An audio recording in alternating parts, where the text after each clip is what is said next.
What's up, everybody? Welcome back, man. Night 2 of Summerslam was slamming. This is JP, and I'm Eli. we're here to talk about it, man. We're going to figure out how Night 2 went, get our thoughts on that. I guess I'll just say right off the bat, I thought it was... what? No, go Oh, ahead. I thought it was an amazing night. Great card. I think it topped Night 1, to be honest with you. And I'm excited about talking about it. Yeah, so today we're going to talk about each match, what we liked about it, where we think things can go from for these wrestlers after the match, and what's going to go on for the future. So let's get things started with the first match of the night, the number one contenders match for the WWE Championship between Sami Zayn and Finn Balor. But Psych. Everybody thought they knew what they were doing. This match was not a 1v1 match. Yeah.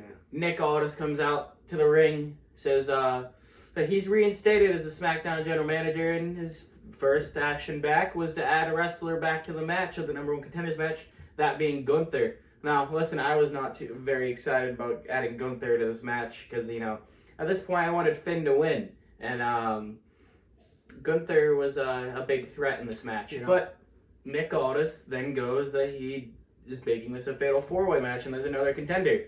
And we get the return of Kevin Owens. Now, that KO, baby. Complete cinema, amazing. I loved it. I loved every single moment of that. Well, first of all, nobody could have predicted this match. I mean, other than obviously the writers that were dreaming it up, but nobody thought Kevin Owens was going to come back. What a huge explosion. What a great way to kick it off. People were clearly excited about, except for Sami Zayn. Poor Sami looked like talk about a dude that's had a bad run, man. He looked devastated. He looked absolutely devastated. He was shocked. I mean, he's still best friends with Kevin Owens. He gave him a hug, man. But listen, he's going to be complaining a lot on SmackDown, I can already tell. He's going to be all justice for Sami Zayn. Listen, I don't care for Sami Zayn. Get him out of here. Finn Balor. I either wanted Finn Balor or Kevin Owens to win that match.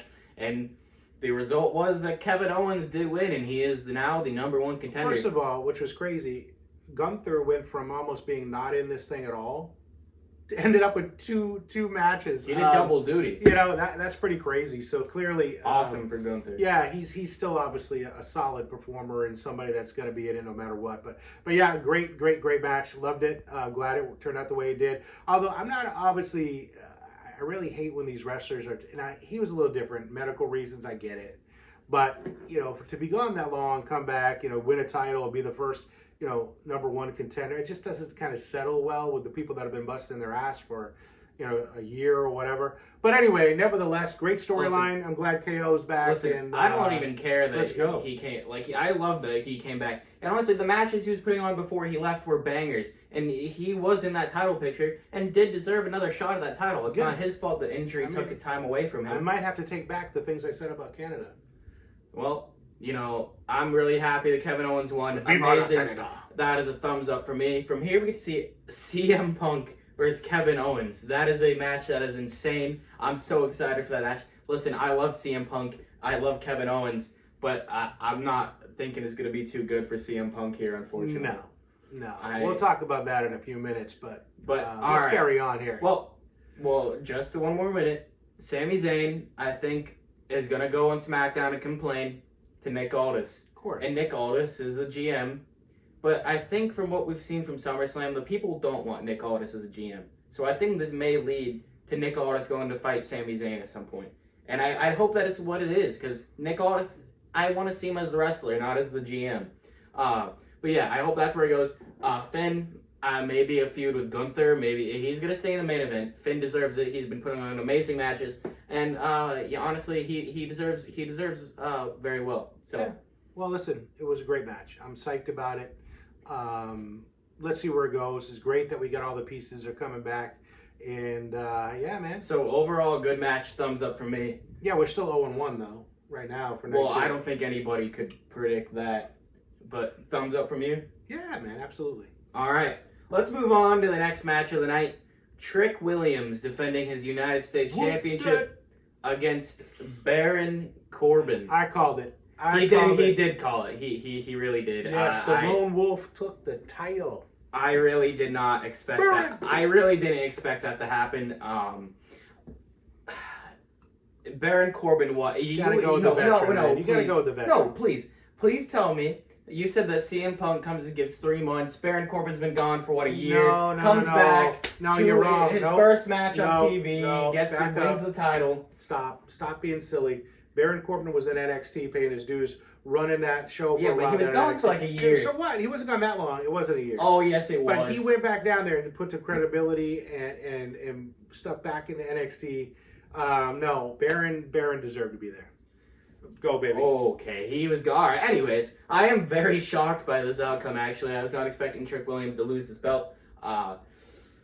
Trick Williams, I think he's going to go to the main event here from now. I think Money in the Bank, he's going to be in the Money in the Bank ladder match, maybe getting Tricky in the Bank, Trick Willie in the bank with a fur-covered Money in Money briefcase. He's going on a honeymoon. He's got Lash going on. He's the last thing he's worried about is the title right now. Yeah. I think. And by the way, he's got to lose Yachty. I mean, little Yachty brings absolutely nothing to the table for this relationship. If anything, he's a nuisance. He gets in the way. He distracts. He walks around with that stick. I mean, it just doesn't look good. It's not a good fit. He's got to move on from. I disagree. I like it. I like the way they use Little Yachty as a celebrity in this. He's one of the main celebrities that I think they do use well with on WWE TV. But anyways, Trick Williams, I was not expecting. I said unfortunate for Trick, but can't wait to see where they go with Baron Corbin. There's a bunch of new things they could do. Carmelo Hayes, for instance, now can go take a shot at Baron Corbin, maybe go win the title. You have guys like Ricky Saints who can be in there. He's gonna slap Ricky around like nobody's business. There's plenty of people to go. These are boys. These are boys facing a man. All right, that's what's happening now with Baron Corbin. So the reality is, you got these little boys, these rookies, these kind of up and comers or whatever. It's time to go to school. That's where they're at. They're at school. Time to teach. Let's go. All right. Well, I'm gonna give this a middle. I'm gonna give this a middle thumb. I don't think it was the best, but it was still an okay match. Not as much time as the matches from Saturday night, but still good. Still happy with the way it went. Welcome. He was right, but yep, like I said, I think Trick Williams goes to the main event from here. Money in the Bank, maybe he becomes Trick in the Bank. I don't know, but looking forward to see what they do with Trick Williams. Moving on to the next match. All right, now we're going to talk about the match of the interim women's ladder match between Chelsea Green, Charlotte Flair, Fantastic. Jade Cargill, Tiffany Stratton, and Lash Legend. Listen, if I could have multiple thumbs and become, an octopus with eight legs or I would have thumbs up all around. This match, I'm so excited. I'm so happy with the way it was. I called it. You thought it was going to be Charlotte or Jade when you made your predictions. I called it. Chelsea Green is now the women's interim WWE champion, and I couldn't be happier. That was amazing. I love the outcome. Speaking of Canada. Yeah. There was crazy bumps in this match. Tiffany Stratton was in the corner with the ladder and with Lash Legend, and she got kind of body slammed, dropped on the ladder. That was a nasty spot. And then I loved how they had 3 ladders towards the end of the match in the ring, where Tiffany Stratton and Lash Legend went to the side, hit the ropes, went out, and then you had the hatred between Jade and Charlotte that obviously costed them the match, and Chelsea Green rising from the dead like the Undertaker on the ladder and going up there and claiming the women's WWE Championship. All right, listen. This is the only way they could have ever written her into a championship match. I doubt that. Let's be honest. Now, look, she's pretty. She fits the part. She's funny. She could do the mic stuff. She's people like her. You genuinely like her, but she's not a champion. She's not in the mold of somebody like a Rhea Ripley, or she's not a dominating force. In other words, I think in a single event, I think at one-on-one, she's going to be very hard-pressed to win. She may win at some lower level, like a Gulia or Julia or something, but I don't see her standing toe-to-toe with any of the top women and actually coming out on top. Not winning anyway. Not. So I think this was a cool way to get her the title. It's fun. It's exciting. But at the same time, come on. she's not going to be champion for long. Enjoy it while you can. I think you're completely wrong, actually. No. Chelsea Green is an amazing in-ring worker. Her mic skills are beyond excellent. She's a lot of people love her. She's amazing. She dedicated her title win to Michael Hayes because he said, you sound exactly like Michael Hayes. He said that she's not built like a Charlotte Flair or Rhea Ripley. No, Chelsea Green is able to be in that conversation. She's not even remotely as talented as those women. You're wrong. Close. You're just wrong. All right, well, Chelsea Green deserved that title, and there's nothing that you can't say anything about it. Chelsea Green got what she deserved, and she could have been a Money in the Bank briefcase winner. I think she would have been amazing for that. Maybe she still will win the Money in the Bank. Who knows how long her reign will be? I don't think so. But I think that she is in the conversation when she could beat Rhea Ripley or Jade Cargill. Listen to me carefully. This was a token to her for the work she's done. They found a way to get it into the deal to give her a world title.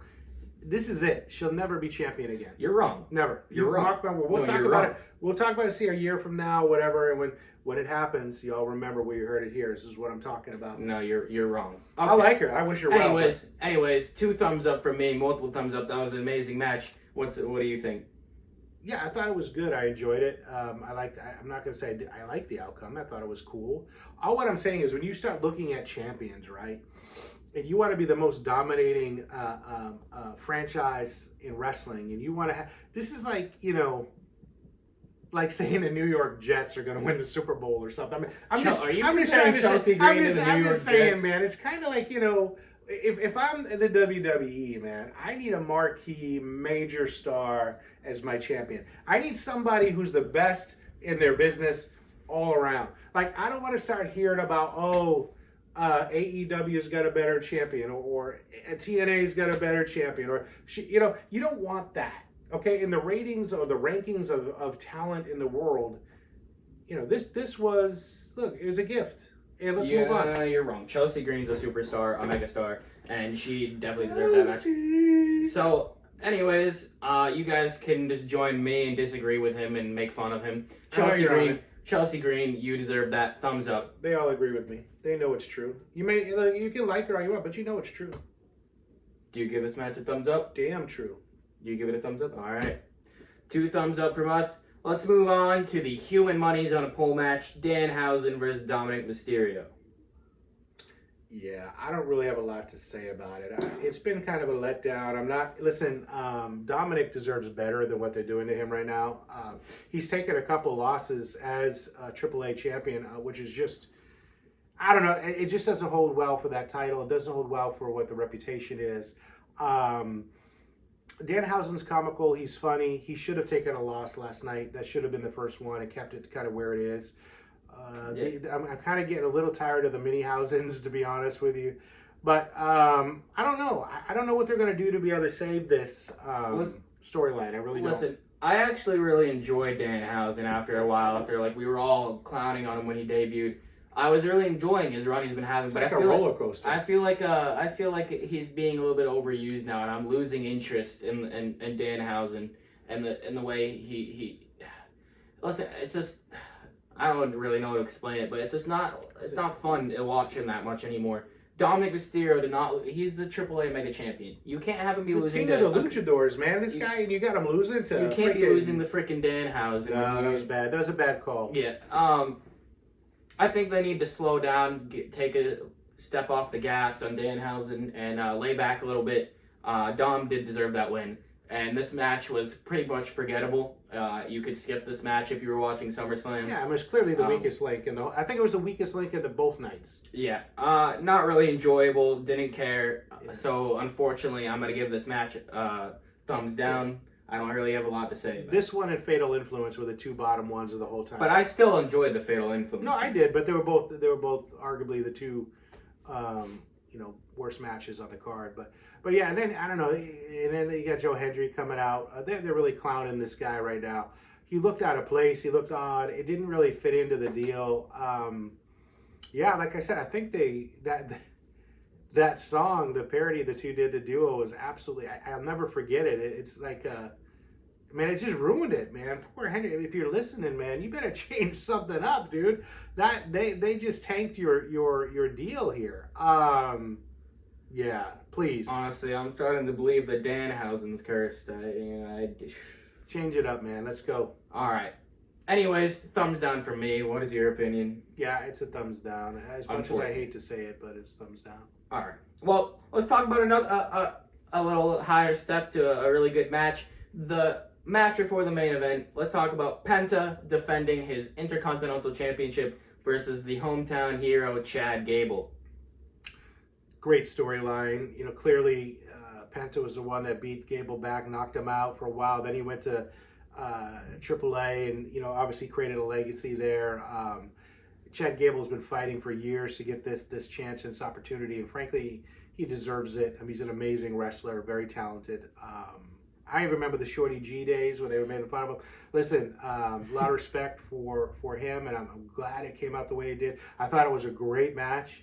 And then ultimately at the end, when Penta gave him raised his hand, gave him the title, I thought it was classy. I mean, it's good to see that kind of thing go down once in a while where, you know, these men appreciate each other and appreciate the art, appreciate what they're doing. And all right, Chad, now let's see what you can do with this thing, man. You got some work to do. You know, this thing, it's not really going over well with the audience. We got to find some other deal.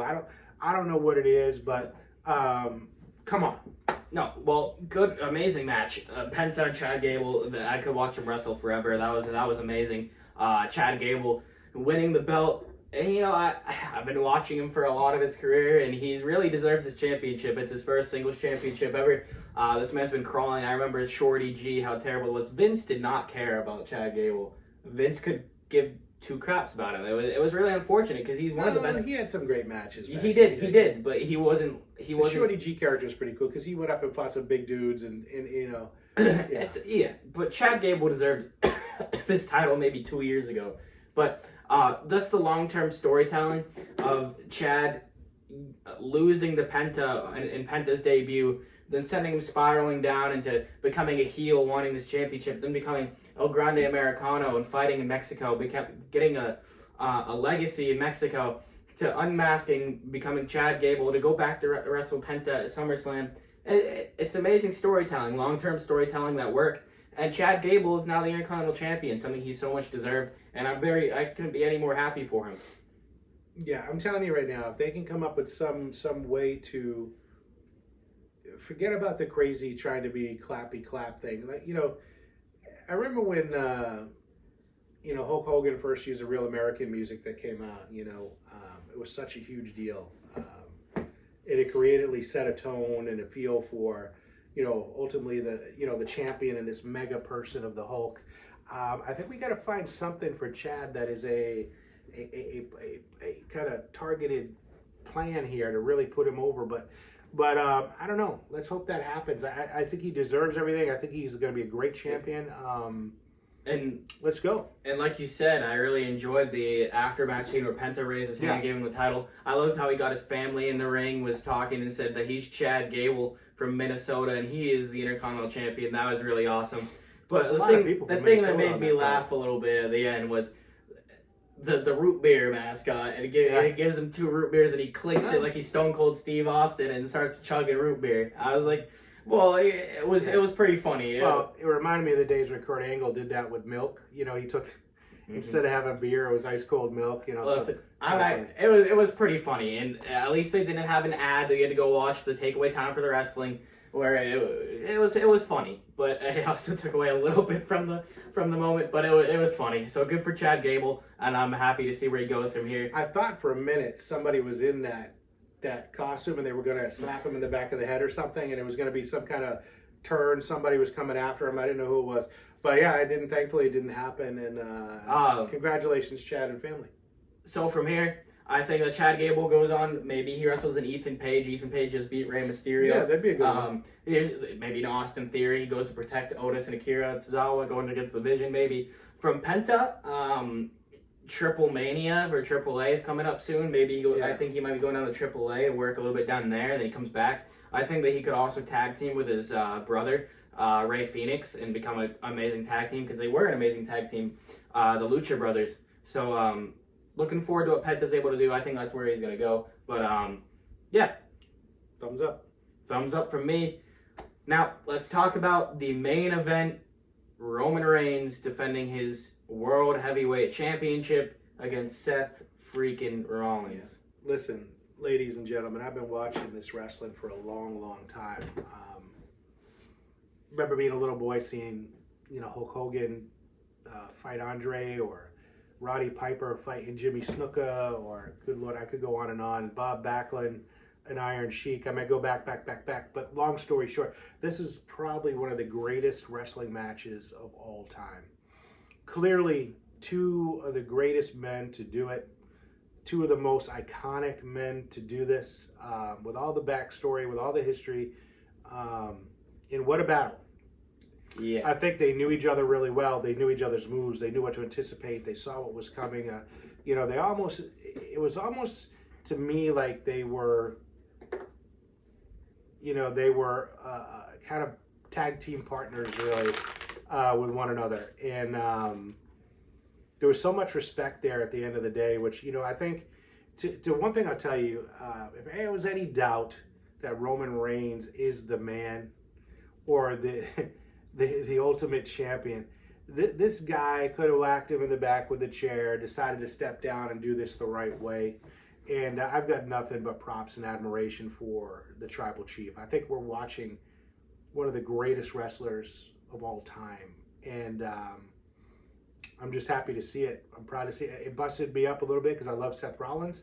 And it was hard to sit there and watch the two greatest wrestlers go at it. But at the end of the day, when they came together and put the mask in the middle, and they did the fist bump, and they paid homage to Dean Ambrose, it almost made it like I almost got like, wow, this was a huge moment. A massive moment, and I'm just it relaxed with me, and I'm psyched about it. Amazing match, best of both nights. Clearly, Roman Reigns is the man. Tribal Chief all the way. Yeah, I remember the days of the big dog, Roman Reigns, because I grew up with the Shield. I grew up with Roman Reigns, Dean Ambrose, and Seth Rollins. I would watch them. When you introduced me to wrestling, they were three of the big guys that I loved watching when I was like 4 or 5 years old. I remember when Roman Reigns was the big dog, and he got dog food poured on him, and then that was the storyline. But now Roman Reigns is the Tribal Chief, and he's become one of the greatest attractions in wrestling history. I think by the time his career is over, he's going to be one of those people you put on the Mount Rushmore of wrestling history. I think that clearly he's the megastar. He's one of the best to ever do it, And that match really, it almost put a tear to my eye, because I grew up with the Shield, and this match was a freaking banger, man. You can go so far back in this, right? With, all of the bloodline, the Samoan history, the amazing amount of wrestlers have come out of the Polynesian, I think always wild Samoans, right? Haku, who's back. You look at some of these people. We talk about, the list could go on and on about all the amazing wrestlers that have come out. And to see this man, we talked about Rikishi and all kinds. To see this guy, Yokozuna, who was obviously a huge force.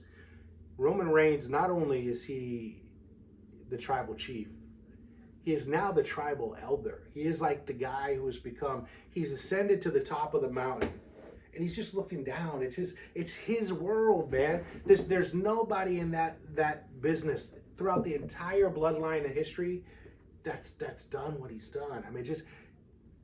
He's there. I think that, honestly, him and Dwayne, 1 and 2, I honestly think that after SummerSlam, I think what you have to do, I think Roman Reigns is number 1 now. But I think the way you really spent that is get The Rock. Have this match happen. He's too old, man. No, he can come back. He has another match in him. That's like a Brock Lesnar thing going out with the new young guy. No, get Roman versus The Rock. I think Roman is the number 1 bloodline member, and you really saw this. And honestly, I want to go back to this match.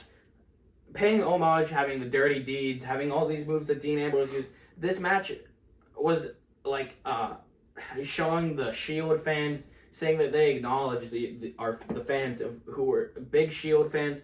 And this match was a 5-star match. There's really nothing better. Better than the CM Punk Roman Reigns match at WrestleMania, which it was an amazing match. By far. And these two obviously are wrestling soulmates. And I think that this really showed that Roman Reigns is the best Shield member.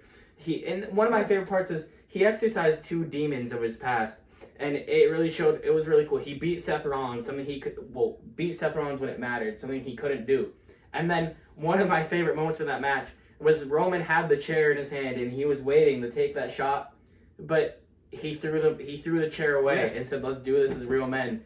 And he exercised the demon of the chair of being stabbed in the back to become the bigger guy, to throw the chair away and beat him where it mattered. And that was awesome and amazing to watch. And this match was by far one of the greatest SummerSlam endings of all time of history, and I really enjoyed it. And I think the biggest part about it is, they kept it clean, they kept it no interference. They truly let these two guys hone their, show their incredible world-class talent. And, frankly, in that moment and in that spot, there was no greater match as far as I'm concerned. I really, I think they both left it all out there and put on such a long fight. And frankly, to see it end the way it did, Seth, in my mind, really, even though he lost, there's a part of me that feels happy for him too, because he showed in that moment that those two, it could have went either way. It really could have. Yeah. And I think as far as the two of them, there are going to be, future Hall of Famers. They are going to be the two of the best to ever do it in this business. And they're not done. So I don't know what's next for this. However, they both leave that ring knowing this. They're the two best right now in the business. Out of anybody. I agree. And let's see what happens. And I'm proud of them both. I'm proud of the way it went. And kudos. I can't give a better. It 2 thumbs up all the way. Very thankful to see it. Yep, 2 thumbs up from me. I think Roman Reigns here has to find another feud. He's on Monday Night Raw tonight. We'll see where it goes. Maybe Oba comes out there, but I don't know. I think they're gonna push that match towards WrestleMania. I don't know. I don't know how they could keep them apart for that long, but I don't know. WrestleMania. I think it's got to happen. Or I think because The Rock didn't return, I think the Oba Femi is the choice at WrestleMania. But I just don't know how they keep them apart. But we're gonna see how they do it. If the final boss comes back, it'll be the final match. You know what I'm saying? Because he's gonna be done. But yeah, man, Roman, you're the man, buddy. They're gonna find something for Seth Rollins to do. It's never hard to find something Seth can do that's not good, but they're gonna find something good for him, and I believe that. But man, SummerSlam was rejuvenating. It was amazing. What an amazing 2 nights of wrestling. Really enjoyed it. Triple H, you did an amazing job. Very happy, and carry on, people. Loved it. Can't wait to see where they go next. All right. Well, listen, if you liked it, follow us. Put some comments in there. Join the club. Let's go. We got to keep this thing rolling.